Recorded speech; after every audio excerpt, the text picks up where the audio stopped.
Bonjour, ici Marine du blog marinecats.com. Dans cette vidéo, on va voir que vous n'êtes pas vos pensées. Je vais vous donner un moyen simple de faire la distinction entre les deux. Avant ça, si ce n'est pas déjà fait, vous pouvez vous abonner à ma chaîne YouTube, c'est gratuit. Vous avez juste à cliquer sur le bouton rouge en bas à droite de la vidéo et ensuite sur la cloche pour recevoir une notification dès que je publie une nouvelle vidéo. Alors des pensées, selon les sources, on en a entre 45 000 et 60 000 par jour. En tous les cas, ça en fait un paquet et la majorité d'entre elles, elles sont négatives. Pourquoi ces pensées sont négatives? C'est parce que ça nous a aidé au fil de notre évolution. C'est une question de survie, de remarquer l'anormal, ce qui n'est pas prévu, ce qui sort de l'ordinaire. Et donc les pensées négatives sont exacerbées. Et on peut se laisser entraîner par une spirale de pensées négatives qui peut nous pourrir le quotidien et la vie. Mais ce n'est pas une fatalité. J'ai fait notamment une vidéo sur 3 outils pour vous libérer des émotions et pensées négatives. Vous avez le lien sur le comme info et en bas dans la description sous la vidéo. Donc, le but, c'est de bien faire la distinction, faire la part des choses au niveau de vos pensées.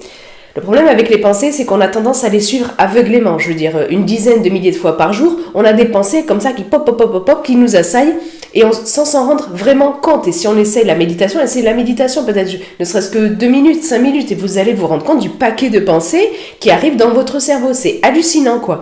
Et donc, pouf, il y a une pensée qui surgit, hop, on a tendance à la suivre, à se laisser diriger par elle et par ses multiples bifurcations.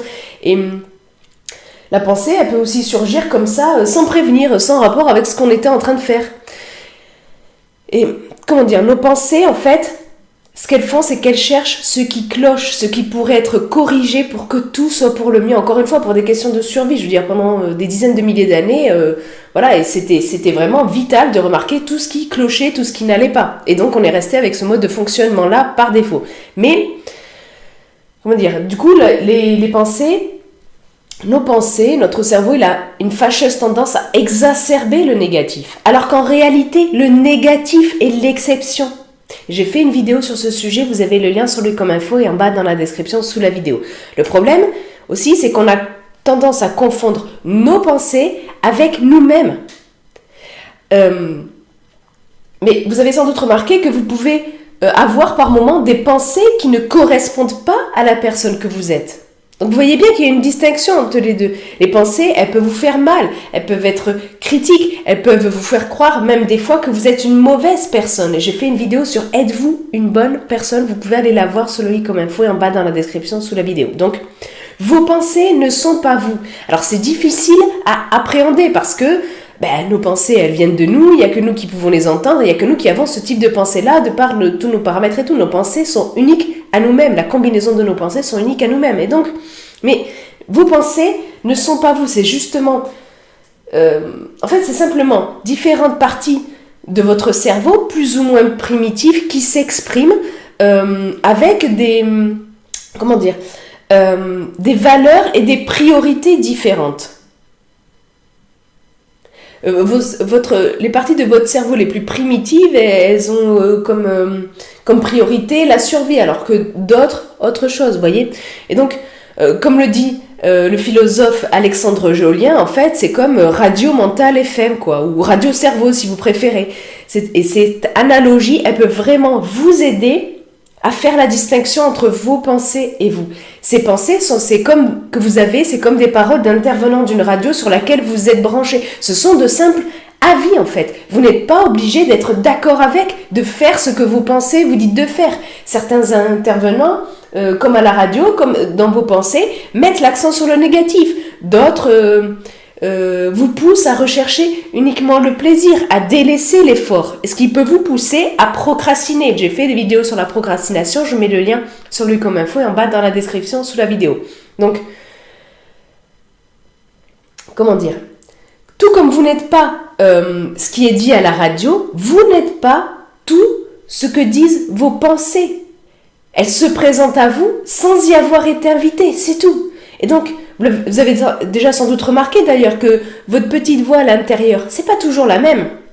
Et je vais pas explorer ce sujet-là parce qu'on le voit dans la formation avancée sur l'estime de soi. Et d'ailleurs, si le sujet de l'estime de soi vous intéresse, je vous invite à télécharger mon livre dédié à l'estime de soi. Il est gratuit, je vous le ferai avec plaisir. Vous avez le lien en bas dans la description sous la vidéo pour vous le procurer. Et donc, votre petite voix qui peut être différente, ces différents intervenants à l'intérieur de vous, comme les intervenants radio. Mais pour mieux gérer vos pensées et ne pas vous laisser submerger par les pensées négatives, vous pouvez aussi jouer le rôle d'arbitre, comme dans un match de sport. Comme dans un match de sport, il y a différents joueurs qui s'expriment et l'arbitre décide de laisser jouer ou de sanctionner. Vous pouvez devenir l'arbitre de vos pensées. Et comme le rappellent inlassablement les philosophes stoïciens, ce sur quoi vous avez vraiment du contrôle, en fait, c'est votre raison, c'est votre esprit, ce sont vos pensées. Et donc, vous pouvez, en tant qu'arbitre, accorder du crédit à une pensée ou non. Vous pouvez, en tant qu'arbitre, choisir de suivre la pensée, de laisser jouer ou de dire stop. Vous pouvez dire à une pensée que vous n'êtes pas d'accord avec elle. Ce n'est pas, ce n'est pas facile, ça se fait mais petit à petit, avec persévérance, vous pouvez parvenir à, de plus en plus souvent, faire la distinction entre vos pensées et vous. Ce n'est pas la même chose, il faut bien faire la distinction, même si on a tendance à confondre les deux. Donc, ce n'est pas parce que un avis, une pensée, qui est un avis, s'exprime au travers de vous, que vous devez être d'accord, que vous devez faire ce que cette pensée vous dit. Le choix vous revient de suivre ou non la pensée, de changer de station, de dire non, je suis pas d'accord, ou de la suivre, d'écouter sans réagir, d'avoir le rôle d'observateur comme les méditants vis-à-vis de leurs pensées. Et donc, le choix vous revient. Vous pouvez l'exercer en tant qu'arbitre de vos pensées. Et gardez bien à l'esprit que vous êtes le résultat de vos choix. Et ça fait partie de vos choix. J'ai fait une vidéo sur le sujet. Vous avez le lien sur Loïc.info et en bas dans la description sous la vidéo. Je vous mets aussi dans la description sous la vidéo un article beaucoup plus complet lié à cette vidéo si vous voulez creuser le sujet. Et puis vous, dites-moi dans les commentaires ci-dessous dans quel cas vous avez tendance à vous laisser embarquer par vos pensées. Partagez ça dans les commentaires ci-dessous. Et si vous avez aimé cette vidéo, cliquez sur le pouce en l'air présent en bas à droite de la vidéo. Ça aide à faire connaître la vidéo, ça m'encourage. Et ça aide à faire connaître cette vidéo à d'autres que ça pourrait aider. Si vous connaissez des personnes dans votre entourage que cette vidéo pourrait aider, n'hésitez pas à la partager avec elles. Et puis, comme je vous l'ai dit au début, vous pouvez vous abonner à ma chaîne YouTube, c'est gratuit. Il vous suffit de cliquer sur le bouton rouge et ensuite sur la cloche si vous voulez recevoir une notification dès que je publie une nouvelle vidéo. Sur ce, je vous souhaite une excellente journée. Soyez vous-même. À très vite.